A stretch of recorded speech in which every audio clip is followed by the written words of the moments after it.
lost our histories, discontinued memories stolen during the diasporas, trapped and chained along the trail of tears, until swept up and over, not a trace remains for even the buzzards to pick apart.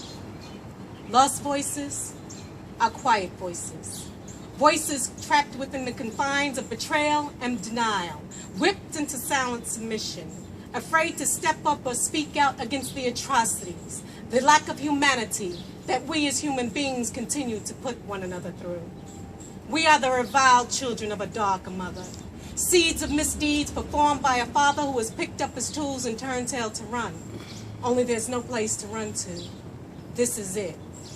Bastardized offspring of our slave owners who still keep us in chains, locked up in pens, for any multitude of imagined sins, or simply because it is the whim of the day and the slave catchers just woke up that way.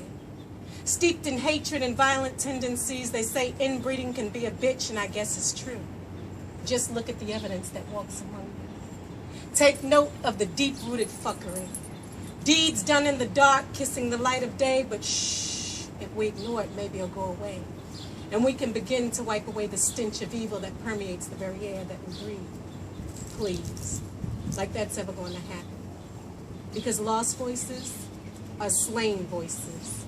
Voices muffled by years of asphyxiation. Years of holding back screams and cries in the night.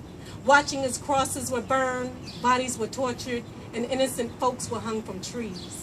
Left in the swing in the breeze as burnt offerings payable only to Satan. And people, nothing has changed. Nothing has changed. Black bodies still hang, the streets still run red with brown and black blood, and for all intents and purposes, everything's the same. And our voices are still being silenced in the land of the free and the home of the slave. Woo. No, thank you. No, thank you. I've been crying all day. I cry when I get high emotions, but it's not just sad. I've been through so much sad, like, if I'm crying, it's because I'm just full of abundance and... We have to find a way to focus all these emotions constructively. I started crying as soon as I saw the flowers yesterday and see that just... When we walked up, they were just... And they hold the names. Yeah. When she begins the introduction, we can record her and absolutely. I only asked one thing is you make sure the phone is up. Yeah, I actually just took video and then we can do screenshots. So I've got almost all of, except for just a moment, of her, the sound from her poem. I think I got all of it. I'm not sure. Just in case, then you have that extra sound. That is actually a good idea. Yes, like literally you can use this. Like the podium, like from here? No, from shooting from there. Jesus! Oh. Jesus! Right. You got the 4 stones Man! there, the map, the monument, Look, and in the nobody will see my background, bottom half. the abolitionists. So, like from right there to here would be awesome. Move your soda bottle. Did y'all capture this at any junction? Yes. I have not, but this needs You want to to be get a captured. beginning? I was going to pan and then like come out to you. You want to do that? Okay. Little sense of drama. I'm going to get... You might want to step aside. I'm getting the sound in case there's too much for that. Oh, so. gotcha. Now, what was it you wanted me to say after I did the intro? Other than our names? Okay. Let me know if I'm in the shot. You ready?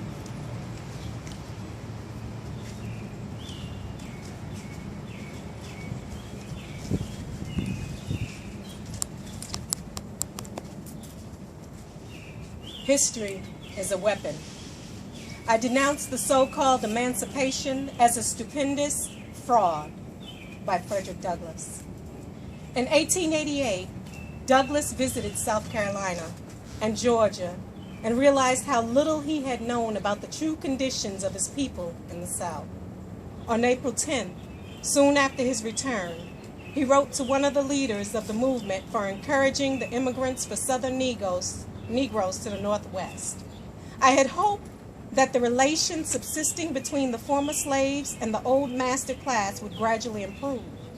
But while I believe this and still have some such weak faith, I have of late seen enough heard enough, and learned enough of the condition of these people in South Carolina and Georgia to make me welcome any movement which will take them out of the wretched condition in which I know them to be.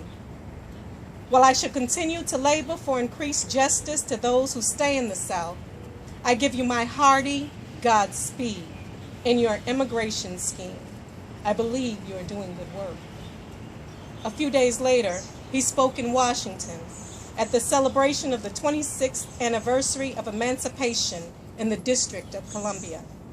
His address revealed how deeply he had been moved by his Southern tour.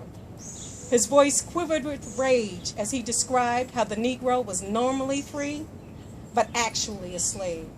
In earnest tones, he told of the stupendous fraud, a fraud upon him, a fraud upon the world. He drew a terrifying picture of the exploitation of the Southern Negro. Here was the old Douglass, the forceful anti-slavery orator who had moved audiences on 2 continents, the man who could bring home more vividly than any other speaker the evils of slavery and the necessity to overthrow it. Here was the tribune of the Negro people, presenting the most powerful indictment of the new slavery of the South. Douglass's speech created a sensation. Hamilton J. Smith, who described himself as a humble Negro citizen of Massachusetts, hastened to thank Douglass for the noble and manly words spoken in behalf of my race. Senator George B. Edmonds called it the greatest political speech that I have ever read or heard in perhaps 20 years, and believed that it would revive fires of devotion to freedom and justice that in our boasts for past achievements have nearly died out. Your speech should be printed and broadcast throughout the land, and similar speeches should be made in every school district in the country. Congressman J.B. White wrote, "You spoke sorrowful facts, and such things must be stopped if this free nation is to live." Charles N. Hunter, Negro editor of the Progressive Educator, official organ of the North Carolina State Teachers Association, reported the reaction of Southern Negroes to Douglass's speech. "The colored people here," he wrote from Durham, "are eagerly seeking papers containing the speech and are reading it with an interest and enthusiasm which I have not witnessed since the early days of emancipation. You should have the assurance of our people in all parts of the country that you have comprehended our situation clearly and that the noble sentiments so eloquently enunciated in your address meet a warm response from the Negro of the South. I have been longing and waiting and waiting and longing for someone of our great men to rise to the height of the occasion. I need not conceal the discouragement which your grand jury has lifted. A ray of hope pierces the gloom. I can now look hopefully forward.